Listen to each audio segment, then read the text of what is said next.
All right, y'all. Here we go. Here we go. My name is Johnny, and this is Johnny Live. We're live out here at our new studio, and R&J is the name. I want to say what's up to everybody out there. Hope y'all doing good. And yo, we just lapping back, kicking it. I got my new headsets on. We got a couple for the studio, so we can start recording and things like that. So real nice. But we're gonna get into a real deep topic, y'all, that I've been focused on here for a little while, and it's about Black depression. Actually, I was going to do an episode with a young lady just recently, but she decided to tap out at the last minute. So instead of pushing it back till um, the weekend or next Monday, we're actually going to do it today and just kind of talk about it because I think it's a passion of mine. I think it's a real important topic because a lot of us have been going through some type of depression even after um, the pandemic. And so now that we are out of the pandemic, it's like, now what? You know, some of those same things, same feeling of loneliness. After the pandemic, we're still living and experiencing. So that's what today's topic is going to be about. We're going to talk about depression and different ways that you can work your way out of depression. And how do you know that you're even depressed or going through some type of depression? So those are some of the topics we'll be talking about today. So and we're going to watch a couple of videos, not long videos, but we're just going to kind of keep it short, sweet, and simple. And I can hear you. We're going to keep it short, sweet, and simple. That's my business partner over there, grooving a little bit. So, um, and actually, I sometimes I want to record in the booth, do podcast, but the lighting in there is horrible. Like I can barely see myself. So we're gonna just continue to do them out here, and hopefully I get a backdrop, some neon lights back there, so it'll be dope. But yeah, we're working on some major things, so make sure that that sounds a lot better. So make sure that y'all tapping in with us and just hang with us. You know what I'm saying? It's going to be some really, really nice things that are happening and coming up here in the near future. So, with that being said, we are on a few streaming platforms, one being Facebook, which you can see me on now, and another is YouTube. And also, we're on X, formerly known as Twitter. So, if you see me on YouTube, make sure you're subscribing to my channel and liking it. Give me a thumbs up. If you see me on Facebook, give me a thumbs up, and Twitter. And those things help us grow. Having followers helps you grow as any type of media outlet. So I've always asked people to do that for me. And if you could do that for me, I would definitely appreciate it. Anyway, so here we are, y'all. And I just want to say shout out to my people down here who are also um, building content and things like that, because it's not easy, y'all, to build content and to be um, consistent with it. That's one thing we were talking about, being consistent. I'm definitely going to try to be more consistent with my podcasting because a lot of people tap in, and I don't know that. Sometimes I get to a point where I'm like, nobody's watching, because you don't see no numbers up there. So in your mind, you're thinking that nobody's watching, but people are watching. In fact, I had a truck driver who just recently told me, like, yeah, I'll be watching your podcast and things like that. So people watch and they listen, and that's good. So, and they tell me in the club, they tell me in the store, and all that stuff. So it's a good feeling to have people watching you and followers and paying attention to what you're talking about. Because like one thing he said, that my podcast, I talk about things that are important, to everyday life. And I want to continue on doing that. I do a lot of celebrity news and stuff like that, stuff that I find out, but I also do like real life stuff. So make sure that y'all tapping in and just give me Give me your comments if you see something on here. Give me your comments and things like that, and I'll talk back. I'll talk back. As a matter of fact, if I see a comment here on the podcast, I'll make sure that I give you my opinion live as I do the podcast. So, yeah, with that being said, we'll go back to talking about Black depression. And the reason why I say Black depression, because that's only depression I know. I don't know about no other depression. And I know sometimes, like me being divorced, when I was coming out of my divorce, I went through a phase of depression, and I mean, no lie. Sometimes I think sometimes I slip back into depression.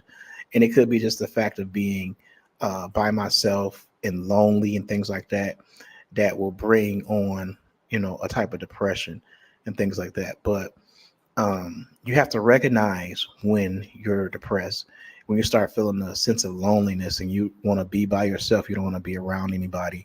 Or if you're a talkative person and then you just start muting yourself and just not speaking up as far as in different conversations and things like that, you start not taking care of yourself like you used to take care of yourself. That's why you always see me lined up. I can not be going nowhere in particular, but I always try to keep myself lined up, my hair combed and things like that. When I had hair, I mean my beard. I try to keep my beard combed and things like that, looking good, because you have to take care of yourself. Nobody else is going to do that, and wear decent clothes. But if you see yourself slipping and you're not taking care of yourself or actually even doing things for yourself, then that could be a form of depression. Um, Sometimes, if you find yourself eating a lot, that could be a form of depression. You're just eating just to be eating. That's what got me to a point where I was like blowing up. You know, I would just not even being hungry. I would just eat something because I felt like I had to have something to eat, and that was like, how like what they say, the Peanuts, Charlie Brown, and they had the guy in there. He always had his blanket next to him, and his blanket made him feel a sense of security, right? It's the same thing with like eating and things like that. Sometimes when people eat, it makes them feel like there's a sense of security, because they know they can always go get some food. They know they can always go and put something in their mouth, and it makes them feel good. That's why they have foods that there's particular foods that specifically called feel good foods. And the reason why is because eating these foods make you feel good. You may not feel good afterwards, but as you're eating those foods, then it makes you feel good, especially if it's hot and things like that. You like also a warm hug and things like that. So, you know, sometimes we do things to ourselves that are not good for us. And that's one real way that that you're being depressed. If you're eating for no reason, I mean, what's the outcome going to be? You're eventually going to hurt yourself. You know what I'm saying? You're going to get out of shape and things like that, or even your your health. So those are things that signs that you can see that, hey, maybe I am going through depression. Maybe I need to talk to somebody. Maybe I need to pray about it. Another thing would be drinking. If you're a drinker and then you just automatically become a heavy drinker, you're drinking every day. You get up in the morning, you start drinking. You know, those can be signs of depression. Or smoking. Whether it's weed, marijuana, or it's cigarettes. You're just chain smoking when you're normally not a chain smoker. If you smoking Newports, chain smoking Newports, yeah, you kind of depressed. I mean, ain't no other way to look at it, because you are really doing something bad. You're hurting yourself. Not necessarily weed, unless you're just smoking all the time. But uh, if you're smoking Newports back to back, that is the first sign of depression. Now, with weed, I know like a lot of females who are trying to get the strongest weed out there. And I even seen like nowadays they have this weed that's got white powder on it or something like that. They call it white donuts or something like that. Like that look like crack. you know. Um, so people are trying to get higher and higher and higher. And it's it's fun to a point, but then you have to realize that you are really trying to mask something. What are you trying to get away from? What reality are you trying to escape? And those are things that you have to really think about, because we are supposed to be able to face our reality. So if you're to a point where you're trying to smoke until you can't smoke no more, then you are trying to run from reality. And that's something that you really have to take a look at and say, well, wait a minute, maybe I'm not well all the way 100%. So think about that. Or you're not eating. You're not eating like you're supposed to. You're losing weight because you're not eating like you're supposed to. You're going through depression. I remember one time when on my weight loss journey, I had another guy who he was trying to compete against me. He was like, "Yeah, I'm losing all this weight. See, I'm losing all this weight more than you." And his somebody in his family had just passed. You know what I'm saying? And well, it was causing him not to eat. And people are like, "Yeah, look at him. He doing good." And it's like, in my mind, I'm thinking, y'all need to be trying to see if he's okay. Like, cause first of all, this is not no race. It's a marathon. It's not no race to see who can lose the most amount of weight. Because honestly, if you don't lose weight the right way, you're just gonna gain it right back. And starving yourself to lose weight is one of the main ways that people just gain it right back. Because your body gonna store sugar because you're not eating. As soon as you start eating sugar, as soon as you start eating anything that's got fat in it, your body's gonna start collecting that fat again, like 3-4 times. So you're gonna gain the weight back. So that's not a good idea anyway to starve yourself. But starving yourself, he was dropping a few pounds and things like that, and people are like, "Yeah, awesome for you, awesome for you." And I'm sitting there thinking, like, y'all need to be seeing if he's okay. That should be the main thing. Numero uno, number one. Let's see if he's okay, and let's go from there. So people around you could bring you down and bring you in depression, especially if you feel like you're supposed to be where they're at in life. I think Facebook is one of the biggest things that people don't even know, because every day you are seeing somebody do something that maybe that you wanted to do. Somebody started a business, somebody dropped a mix CD, somebody they selling food, and you're sitting like, man, I should be doing that. So Facebook, it psychologically in your mind, you're measuring yourself by somebody else's accomplishments. You don't even know it, but you're measuring yourself by somebody else's accomplishments. And that can bring in a depression as well. So we're going to watch a little bit of this video. I'm not going to play it all, but we're going to watch a little bit of this video. And it talks about ladies talking about some of the issues in depression that they're going through. And like I said, I'm not going to watch all of it, but we'll just take a look at it a little bit because I got it set up here for you. And once again, if you see me on any of the platforms, make sure that y'all are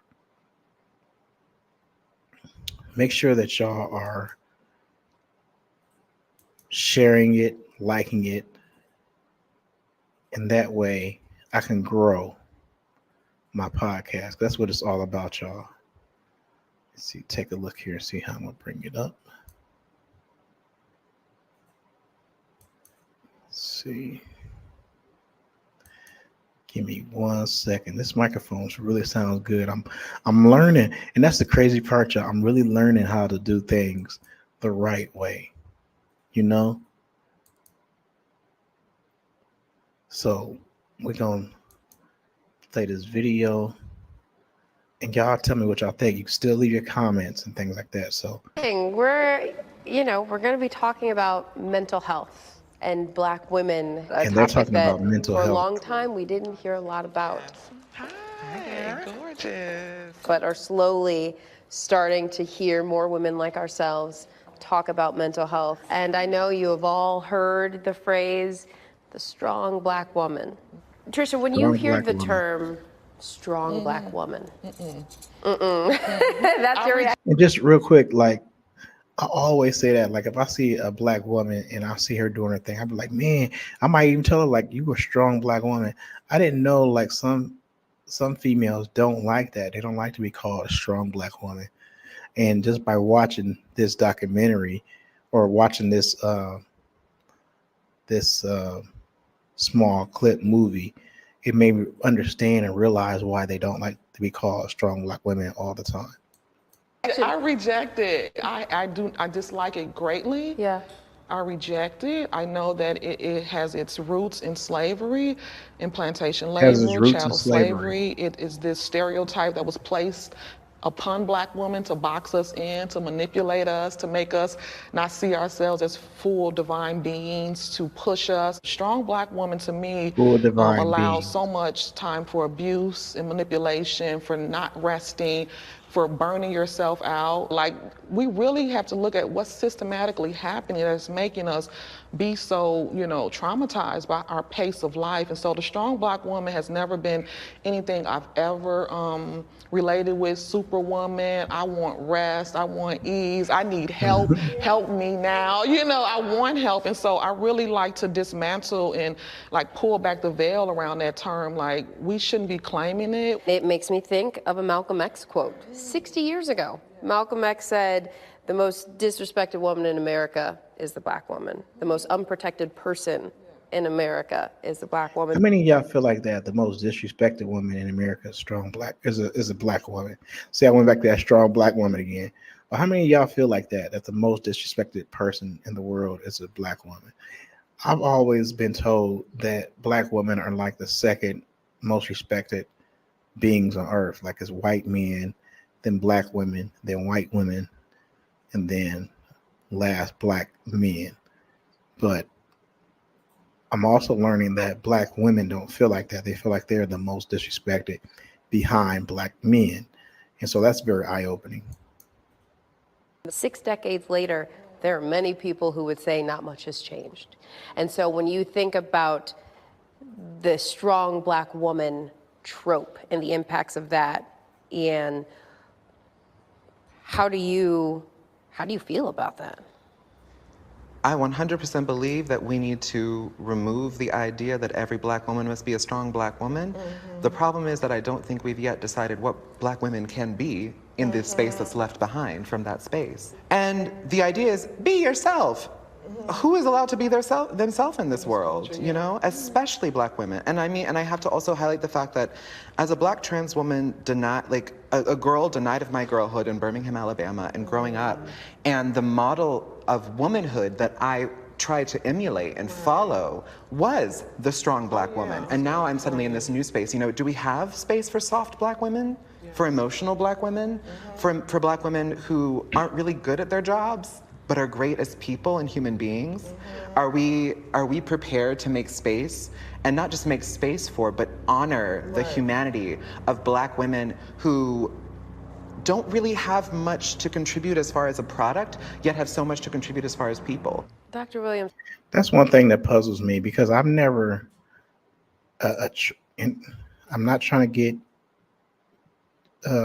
myself in trouble by saying this, but a trans woman, I don't know if I necessarily look at her as a woman. I mean, I have a hard time. I struggle with that, I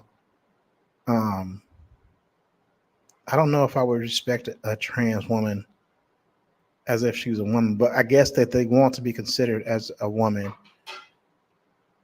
regardless. So that's something that I don't know. I never took the time to think about, but just seeing a trans woman talk about how she is dealing with being, it boggles my mind sometimes, but obviously they have their struggles as well.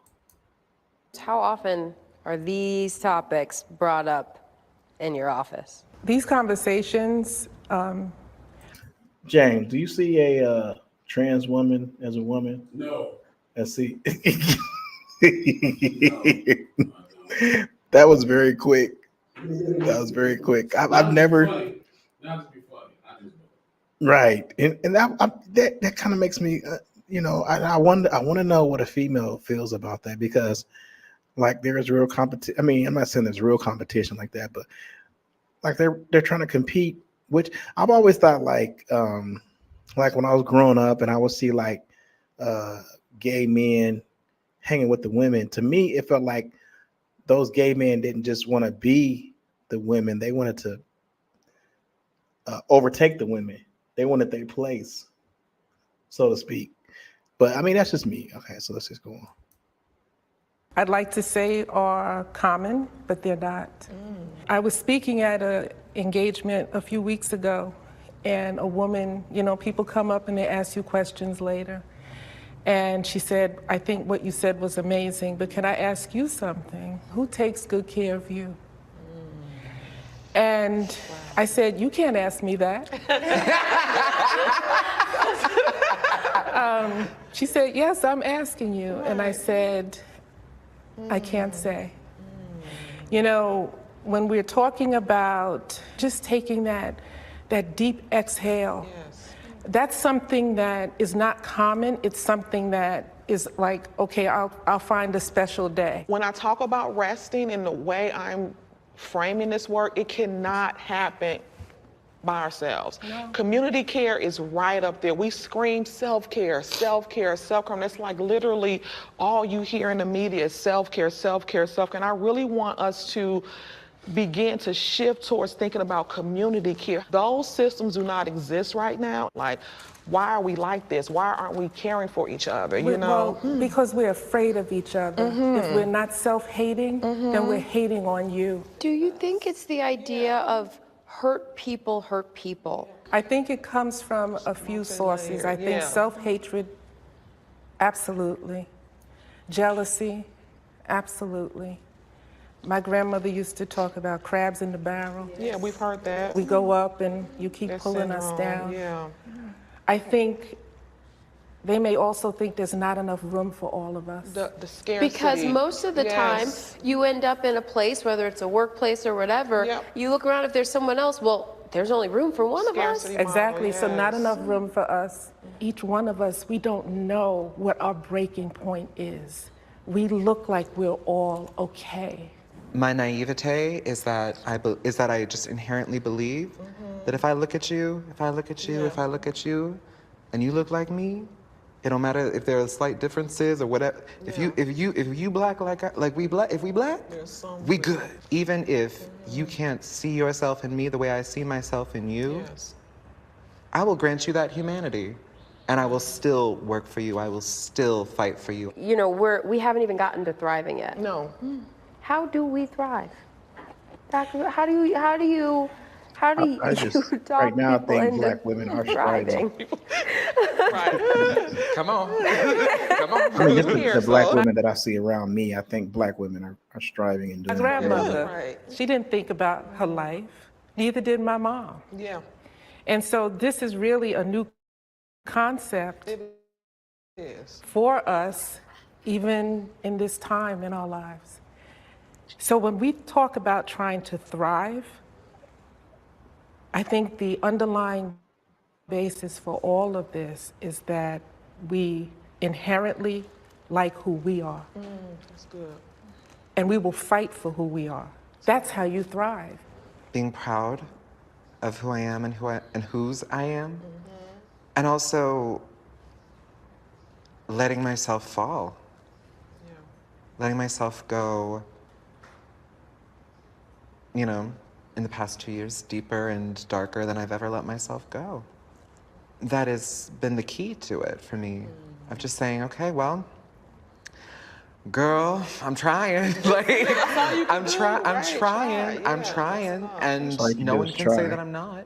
When I think about other black women in my life, like always boosting them up and letting them know that you are enough. You come with so many gifts and talent that just were given to you at birth that you have in you. And so those foundational key allow me to tap into spaces of thriving at many points in my life. I mean, this was such a powerful conversation. I think you got to lean into the lows because that's where the lessons are. And that is what keeps you going to the next height. So thank you all for sharing so much. And see that right there? I talked about that earlier this week on a post that I made. and it had a few reactions to it. But I think that's one thing that females are leaving us behind, us men behind, is that the sisterhood.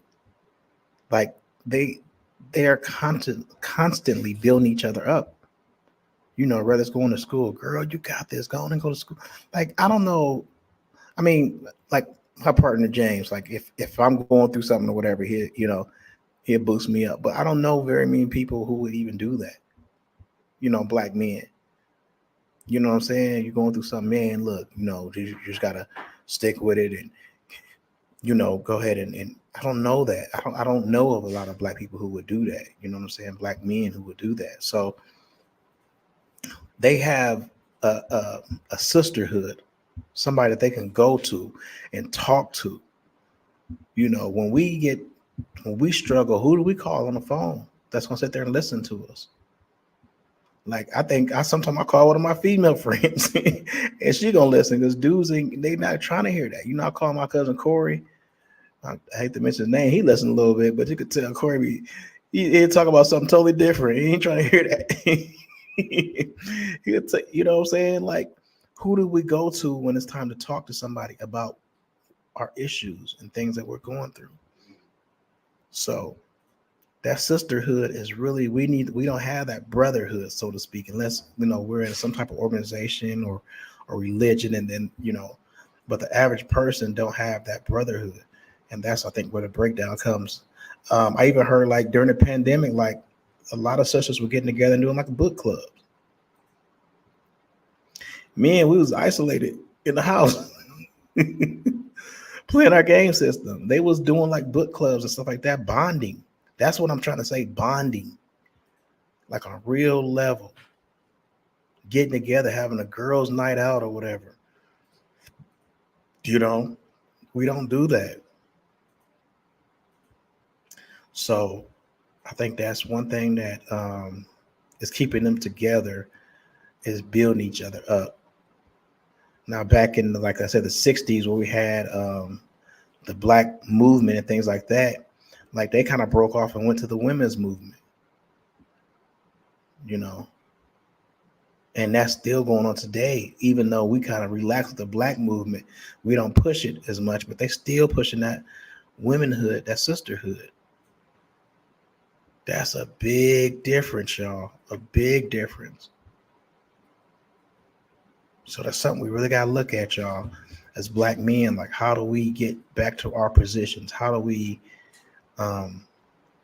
become friends with each other again? How do we become homies with each other? I hear a lot of men say, "Oh, man, I'm out the way. I mean, I'm out the way." But stop being out the way. Because another thing is, like, you see like women, you see them, they putting those same values into their daughters. The sisterhood values. I'm not saying it's like it's not saying like it's how your grandma used to do it, but they are putting some of them same values into their daughters. And we as men need to put those into our sons, because we're gonna come up with a generation, and that's how we are right now. We're coming up with a generation where it's not brotherhood. You don't see when I was growing up, you'll see like 5 or 6 guys go to a club or go to a party. Now you may have 1 or 2, or they go on solo. We're breaking ourselves down. We don't have that togetherness, so to speak. And I don't know what's causing that. We'll be jealous of each other. Like I've seen Rick Ross talk about why black people don't like your post. And if I speak about it, people will be like, "Man, you just being petty." No, Rick Ross even speaking about it right now. It's like black people are not like your post because maybe they're talking about you, and they don't want to show other people that they support you in any type of way, because they already know that they've been talking about you. It's something deep about that. It's not just they just don't see you, or they lazy. There is a reason why black people are not liking other black people posts. There's a reason for that.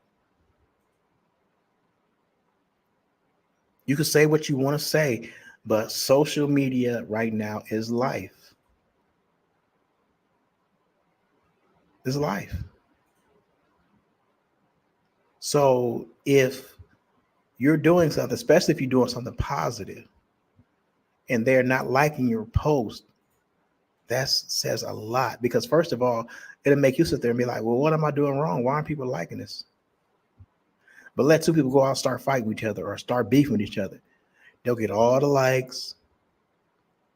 They'll get all the views. I know people will go live right now and talk about absolutely bullshit and have 100 people on their page, to where somebody like me talk about something positive and maybe 2 people get on my page, maybe 3. You know, it used to be busted back in the days. I don't know what happened.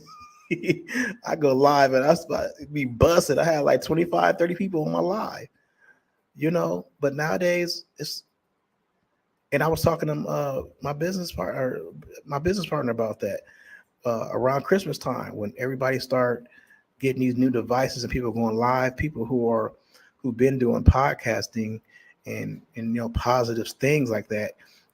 It's going to be so much out there anymore because everybody trying to go live. Everybody got a story to tell anymore. You know, and the positive stuff is probably going to get washed out because people, for the most part, aren't trying to hear that. But they need to hear it. So we're going to end at that. I'm not going to keep too chatty because this is going to be a series. We're going to talk about it a little bit more. Hopefully, I can get the young lady on because she was talking about some really good things on her Facebook page and some things that she's going through. I would have never known that she's stressed, that she's depressed. People do a good job of masking it. I would have never known that she's the type of person that she's depressed. I mean, pretty, just outgoing and things like that, but certain things that she don't want on the outside, that's inside. And so we want to talk about that. Hopefully get some other people on here to talk about it as well. But with that being said, we're going to get out of here. Like I said before, we're going to try to keep on doing these routinely. Like, my schedule's so crazy, y'all. Like, I go to work, come to the studio, go back home, get up, go work out. My days were starting like at 6 o'clock in the morning at one time, you know, and I was hoping, trying to get back to that, but it's tough. It's rough. But anyway, we're going to leave y'all with that. I want y'all to make sure that you tap in. Let me know what you're thinking. Y'all, these headphones sound so good, and this mic sounds so good. OMG, I hope it sounds good to y'all. So with that being said, we just growing. We're growing, we're getting bigger, and we're doing better things. Most of my views today came from Twitter, X. So we're going to focus on Twitter, X, and things like that. And wherever we're getting the most response, that's what we're going to focus on. So with that being said, I want to thank y'all for tapping in. My name is Johnny, and this is Johnny Live. Thank y'all for watching.